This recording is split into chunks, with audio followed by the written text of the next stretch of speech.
আমরা এই কথা অনেকের কাছেই শুনেছি যে এই জন্মে যাদের সাথে আমাদের সম্পর্ক তৈরি হয় তাদের সাথে আমাদের আগের জন্মে কোনো না কোনো সম্পর্ক থাকে।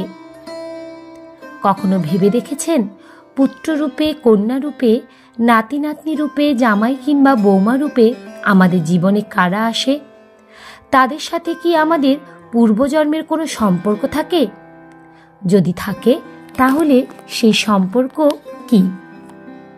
এবং এ জন্মে যারা আমাদের কাছে আছে তারা আগের জন্মে কি ছিল? এই বিষয়টি আজ আমি আপনাদের জানাবো একটি শিক্ষণীয় কাহিনীর মাধ্যমে, যা আপনাদের জীবন পরিবর্তন করতে পারে। তাই এই কাহিনীটি মন দিয়ে শেষ পর্যন্ত শুনবেন।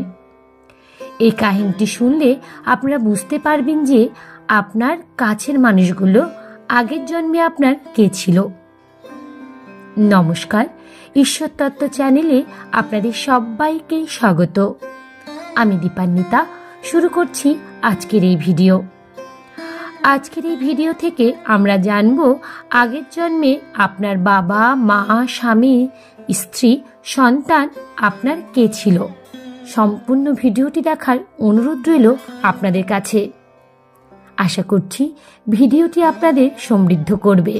সনাতন ধর্ম, শাস্ত্র, ভারতীয় দর্শন ও বিভিন্ন দেবদেবীর পূজা অর্চনা সম্পর্কে আপনাদের জ্ঞান ও তথ্য প্রদান করাই হলো এই চ্যানেলের প্রধান উদ্দেশ্য। তাই এই ধরনের ধর্মীয় ভিডিও পেতে অবশ্যই চ্যানেলটিকে সাবস্ক্রাইব করুন। ভিডিওটি মনোযোগ সহকারে অবশ্যই শেষ পর্যন্ত দেখবেন এবং ভিডিওটি দেখে যদি ভালো লাগে তাহলে অবশ্যই একটি লাইক করবেন এবং সবাইকে শেয়ার করবেন, যাতে তারাও ভিডিওটি দেখে উপকৃত হতে পারে। এবং ভিডিওটি দেখে যদি আপনাদের ভালো লাগে তাহলে অবশ্যই কমেন্টে জয় শ্রীকৃষ্ণ লিখতে ভুলবেন না যেন।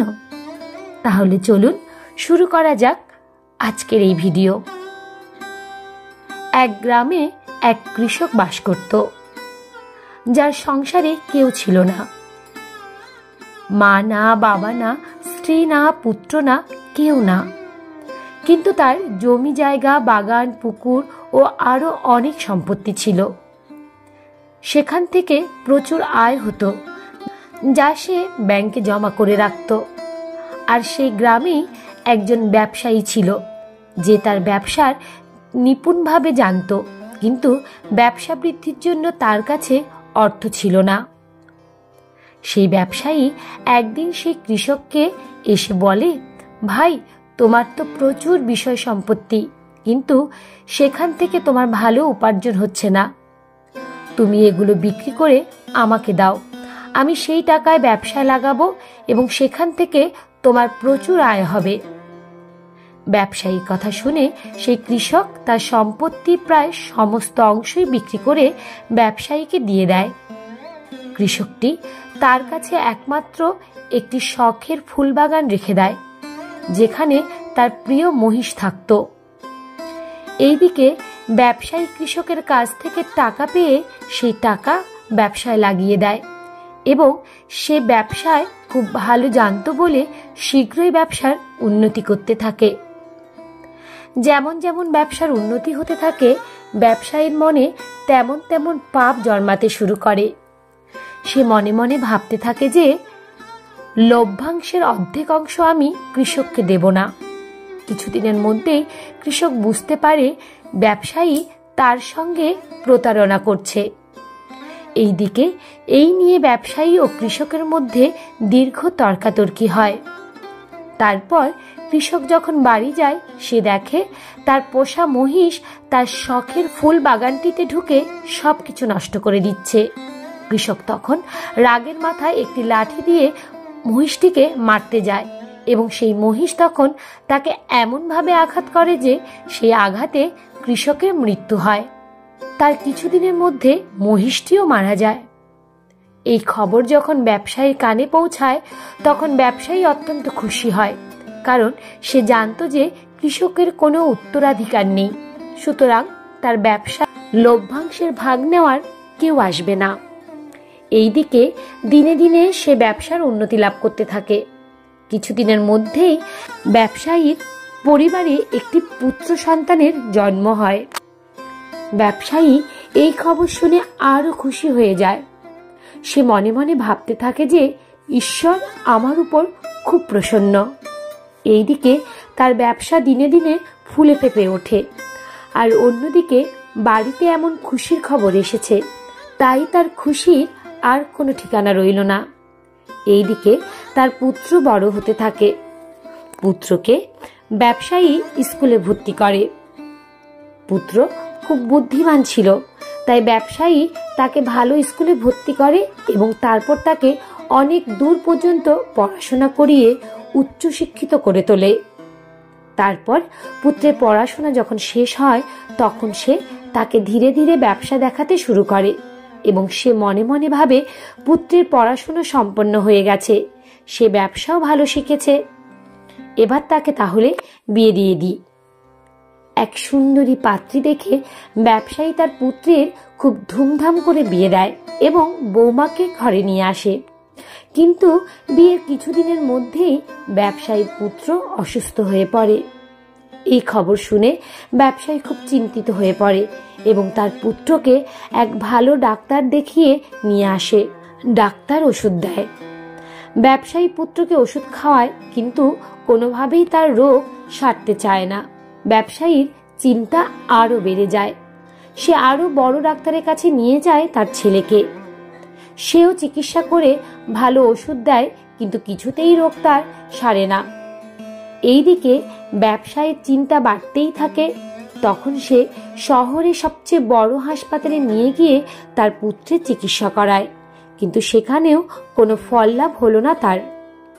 অবশেষে ডাক্তার জানায় যে তার পুত্রের এক দুরারোগ্য ব্যাধি হয়েছে, তাকে সারানো অসম্ভব, সে কিছুদিনের মধ্যেই মারা যাবে।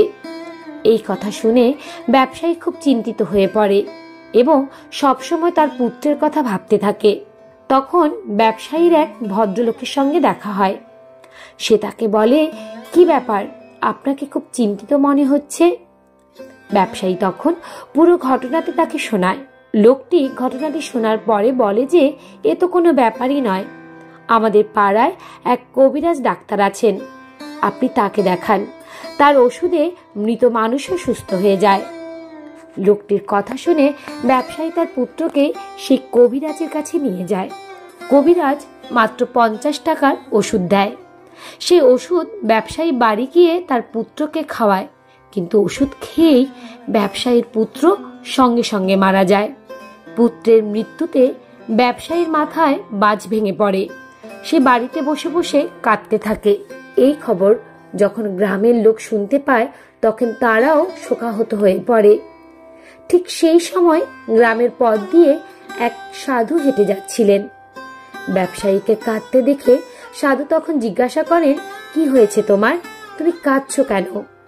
ব্যবসায়ী কাঁদতে কাঁদতে সেই সাধুকে বলে, মহারাজ, আজ একমাত্র পুত্রের মৃত্যু হয়েছে, বংশের প্রদীপ নিভে গেল, এখন আমি কি করি আপনি বলুন। সাধু বলেন, পুত্রের মৃত্যু হয়েছে তো তাতে কি হয়েছে, তাতে কান্নার কি আছে? ব্যবসায়ী অবাক হয়ে বলে, মহারাজ, আমার একমাত্র পুত্র, আমার বুড়ো বয়সের ভরসা, যাকে আমি লিখিয়ে পড়িয়ে এত বড় করে মানুষ করলাম, সে যদি যুবক অবস্থায় মারা যায় তাহলে এর চেয়ে বড় দুঃখের বিষয় আর কি হতে পারে? সাধু তখন হাসতে হাসতে বলে, ব্যবসায়ী, তুমি সেদিন তো খুব খুশি হয়েছিলে। ব্যবসায়ী বলে, মহারাজ, কোন দিন? তখন সাধু বলে, যেদিন সে কৃষক মারা গিয়েছিল, যার অর্থেই তোমার ব্যবসা আজ এত বাড়বাড়ন্ত। ব্যবসায়ী অবাক হয়ে বলে, হ্যাঁ মহারাজ, সেদিন খুব খুশি হয়েছিলাম। এরপর সাধু বললেন, আর সেদিনও তো খুব খুশি হয়েছিলে যেদিন তোমার বাড়িতে পুত্র সন্তান জন্ম হয়। ব্যবসায়ী বলে, হ্যাঁ মহারাজ, খুব খুশি হয়েছিলাম। কে না খুশি হবে বলুন, যার বাড়িতে পুত্র সন্তান জন্ম লাভ করে? তারপর সাধু বলেন, তুমি সেদিনও তো খুব খুশি হয়েছিলে যেদিন বাড়িতে টুকটুকে বৌমা নিয়ে আসলে। ব্যবসায়ী তখন কাঁদতে কাঁদতে বলে, হ্যাঁ মহারাজ, খুশি হয়েছিলাম, সুন্দরী বৌমা, উপযুক্ত বৌমা পেয়েছিলাম, তাই খুশি হয়েছিলাম। সাধু তখন বলেন, তুমি অনেকবার তো খুশি হয়েছ, এবার না হয় একটু কাঁদো, এসবই তোমার কর্মফল। যে কৃষকের অর্থে তোমার ব্যবসার এত বাড়ন্ত, সেই কৃষকেই তোমার পুত্র সন্তান রূপে জন্মগ্রহণ করেছিল। পুত্রকে লালন পালন করতে, পড়াশোনা করাতে, ধুমধাম করে বিয়ে দিতে, তার চিকিৎসা করাতে যে অর্থ তুমি ব্যয় করেছ, তা সেই কৃষকেরই লাভের অংশ। তার প্রাপ্যের মাত্র 50 টাকা বাকি ছিল। তখন সেই কবিরাজের মাধ্যমে সে টাকা তোমার কাছ থেকে আদায় করে নিয়েছে। ব্যবসায়ী তখন কাঁদতে কাঁদতে সাধুর পায়ে লুটিয়ে পড়ে এবং বলে, মহারাজ, সবই বুঝলাম, কিন্তু এই যুবতী বৌমা কি অপরাধ? এই মেয়েটি কেন এই বয়স থেকে এত কষ্ট পাবে? সাধু তখন মুচকি হেসে ব্যবসায়ীকে বলে, ব্যবসায়ী, ওই কৃষকের এক মহিষ ছিল, যাকে সে খুব ভালোবাসত এবং বিশ্বাসও করত। সেই মহিষ কৃষকের সাথে বিশ্বাসঘাতকতা করে এবং সেই মহিষের আঘাতেই কৃষক মারা যায়। এই যুবতী মেয়েটি হচ্ছে সেই মহিষ, যে এ জন্মে তোমার বাড়িতে বৌমা রূপে এসেছে। যেহেতু যুবক অবস্থায় সে কৃষকের সঙ্গে বিশ্বাসঘাতকতা করেছিল, তাই এ জন্মে যুবতী অবস্থায় তাকে এই কষ্ট পেতে হবে। সাধুর এই কথা শুনে ব্যবসায়ী তখন কাঁদতে কাঁদতে সাধুর পায়ে লুটিয়ে পড়ে এবং বলে, মহারাজ, আমায় ক্ষমা করুন। ব্যবসায়ী, আমি ক্ষমা করার কে? এসব তোমার কর্মফল।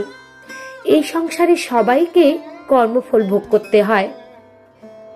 কথায় আছে, যেমন কর্ম তেমন ফল। ভগবান শ্রীকৃষ্ণ গীতায় বলেছেন যে মিথ্যা প্রতারণা, অজুহাত আপনাকে কিছু সময়ের জন্য সুখ দেবে, কিন্তু ভবিষ্যতে আপনাকে এর মূল্য দিতেই হবে। তাই সর্বদা সৎকর্ম করুন, ধর্মের পথে চলুন, কারণ ঈশ্বর যখন কারো উপর আশীর্বাদ বর্ষণ করেন, তখন তিনি তাকে মানব রূপে দান করেন। মানবজনই অমূল্য, কারণ এই রূপে মোক্ষ লাভ করা সম্ভব। তাহলে এ পর্যন্তই। ভিডিওটি যদি আপনাদের ভালো লেগে থাকে তবে অবশ্যই একটি লাইক করবেন এবং কমেন্টে রাধা মাধবের জয়গান করতে ভুলবেন না যেন।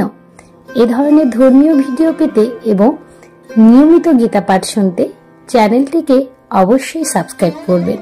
দেখা হচ্ছে অন্য আরেকটি ভিডিওতে। ততক্ষণ পর্যন্ত আপনারা ভালো থাকবেন, সুস্থ থাকবেন। হরে কৃষ্ণ কৃষ্ণ কৃষ্ণ হরে হরে, হরে রাম রাম রাম রাম হরে হরে। নমস্কার।